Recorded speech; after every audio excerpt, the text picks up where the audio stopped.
अगदी सरळ मागणी आहे की सरळ भरती प्रक्रियेने ज्यावेळी आमचे आदिवासी बंधू भगिनींना या इकडे भरती दिली, त्याचप्रमाणे आम्हाला ओबीसी वर्ग असेल, एससी वर्ग असेल, यांनाही तुम्ही सरळ सेवेत घ्यावं. गेले 1.5 वर्ष हे सेवा देत आहेत.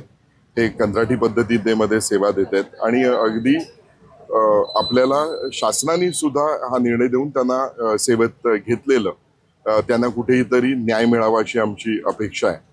आणि त्याचबरोबर गेले 2017 पासून या इकडे भरती बंद आहे, प्रक्रिया बंद आहे आणि गेल्या 2 प्रक्रियेमध्ये थांबल्यामुळे आमच्या ओबीसी समाजावर जो अन्याय झालाय त्या अन्यायाला वाचा फोडण्याचं आम्ही काम करतोय. काल सर आपलं शिष्टमंडळ काल म्हणतात आम्ही सकाळी शिक्षण मंत्री दादासाहेब भुसे यांच्याशी भेट घेतली. त्यांनी सुद्धा याच्यामध्ये सकारात्मक चर्चा तुम्ही आमच्या सचिवांबरोबर करा असं सांगितलं त्यांनी आणि त्याचबरोबर सचिवांशी आमची एक बैठक पण लावली. आम्ही संध्याकाळी माननीय सचिव देवल यांच्याशी भेटलो आणि त्यावेळी चर्चा करताना आम्ही महत्वाचे काही मुद्दे पण मांडले, ज्याच्यामध्ये सर्वोच्च न्यायालयाचा जो निर्णय आहे की ज्याच्यामध्ये 50% आरक्षण आपण द्यायचं आहे, तर ते 50% आरक्षण एकाच एसटी समाजाला किंवा आदिवासी समाजाला न देता यामध्ये सर्व समाज जे ओबीसी आहेत, एससी आहेत, एनटी आहेत, एसबीसी आहेत, आपण सर्वांना हे आरक्षण द्यावं अशी आम्ही त्यांच्याकडे मागणी घेतली. आणि त्याचबरोबर सरळ सेवेतच भरती करा. जी ऑलरेडी कॉन्ट्रॅक्ट याच्यामध्ये शिक्षक आहेत त्यांना तुम्ही भरती करा असं आम्ही त्यांना सांगितलं. कारण ते ऑलरेडी ते पात्रताधारक आहेत, त्यांनी टीईटी दिलेली आहे, त्यांनी टेट पास झालेले आहेत आणि ते पूर्णपणे त्या जी काही शासनाचे ज्या काही मर्यादा आहेत त्याप्रमाणे त्यांनी पूर्णपणे त्या केलेल्या आहेत.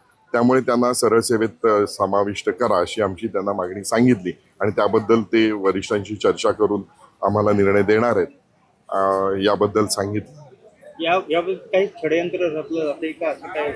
बघा, लक्षात घ्या, आमचा एक मोठा आरोप आहे की ज्यावेळी 800 च्या वरती जे 846 जे विद्यार्थी भरले, यामध्ये टीईटी घोटाळ्यामधले 150 ज्यांच्यावर एसआयटी चौकशी आहे ही सुद्धा लोक भरती झालेली आहेत. त्यामुळे यामध्ये कुठेतरी काही काळबिरं दिसतंय. परंतु आमच्या लोकप्रतिनिधींवर आम्ही विश्वास ठेवतोय की आमचे माननीय खासदार, आमदार आमच्याबद्दल, कारण फक्त या पालघरमध्ये फक्त एकच समाज राहत नाही, सर्व समाज आहेत, ओबीसी समाज आहे, त्यामुळे त्यांनाही न्याय देतील अशी आम्हाला अपेक्षा आहे. मागण्या मान्य झाल्याने पुढची पावलं कशी? बघा, मागण्या मान्य झाल्या नाही तर आम्ही इकडे आज आमचं चालूच आहे हे जे काही आंदोलन चालू आहे. आम्ही रक्षाबंधन सुद्धा इकडेच करणार असं आम्ही सांगितलं, जोपर्यंत मागण्या हे होत नाही तोपर्यंत. मात्र रस्ता रोको किंवा लॉंग मार्च, आम्ही इकडनं वाड्यापासून लॉंग मार्च घ्यायचं आम्ही ठरवलेलं आहे की जे पालघरच्या कलेक्टरपर्यंत होईल. आणि त्यावेळी फक्त शिक्षक नाही, जे नोकरीपासून वंचित राहतील, कारण जर आज नोकरी मिळाली नाही तर 50 वर्ष आमचा ओबीसी समाज या पालघरमधनं नोकरीसाठी वंचित राहील असं सगळ्यांना माहिती आहे. त्यामुळे ही लढाई अगदी निकराची झालेली आहे. त्यामुळे जे काही करताय या लॉंग मार्चमध्ये, त्यांचे नातेवाईक, त्यांचे आई वडील, मुलं, सगळेच्या सगळे आपला अख्खा संसार घेऊन या इकडनं वाड्यावरनं निघतील आणि पालघरच्या कलेक्टरमध्ये तो जाईल असं आम्ही इशारा देतोय. तुमच्यासारखे कर्मचारी आहेत त्यांच्यावरती नेमका कोणता अन्याय झालेला आहे?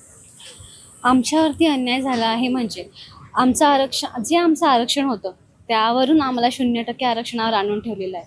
2022ला जेव्हा शिक्षक भरती झाली तेव्हा सुद्धा आमच्यासाठी पालघर जिल्हा लॉक होता. 2025ला 50% एसटी, 50% ओपन. याचा अर्थ की आरक्षण काहीच नाही का आम्हाला 0% आरक्षण जर आम्हाला आणून ठेवलं आहे तर आम्ही जायचं कुठे? काल प्रधान सचिवांबरोबर माननीय खासदार साहेबांनी आमची भेट घडवून दिली, त्यावर चर्चा झाल्या, त्यावर किती सकारात्मक चर्चा झाल्या किंवा जे काही झालंय त्याची पूर्तता कधी होणार यासाठी आम्ही इथे जमलो आहोत. जिथपर्यंत आमच्या सगळ्या मागण्या पूर्ण होत नाही तोपर्यंत आम्ही आंदोलनाच्या या जागेपासून हटणार नाहीत. हा सगळा निर्धार आमच्या सगळ्या बाधित उमेदवारांच्या आहेत. जिथपर्यंत कंत्राटी मानधन तत्वावरून आम्हाला कायम नियुक्तीपत्रक दिलं जात नाही तिथपर्यंत आम्ही इकडनं हलणार नाही. हे माननीय खासदार साहेबांना आम्ही विनंती करतो की त्यांनी लवकरात लवकर आमच्या मागण्या पूर्ण कराव्यात. साधारण किती वर्षांपासून तुम्ही कंत्राटी म्हणून कार्यरत? आम्ही गेल्या वर्षीपासून म्हणजे 1.5 वर्ष होत आलं आम्ही कंत्राटी म्हणून कार्यरत आहोत. परंतु याच दरम्यान जेव्हा ST कॅन्डिडेटला आमची सेम नियुक्ती होती, पण ST कॅन्डिडेटला नियुक्तीपत्रक दिलं गेलं आणि आम्ही अजूनही कंत्राटी मानधन तत्वावरतीच काम करत आहोत. मागण्या मान्य नाही झाल्या तर पुढची पावलं काय? मागण्या मान्य नाही झाल्या तर आम्ही रास्ता रोको आमरण उपोषण करायला तयार आहोत. लोकशाही मराठी ऐका, पहा, जागरूक रहा.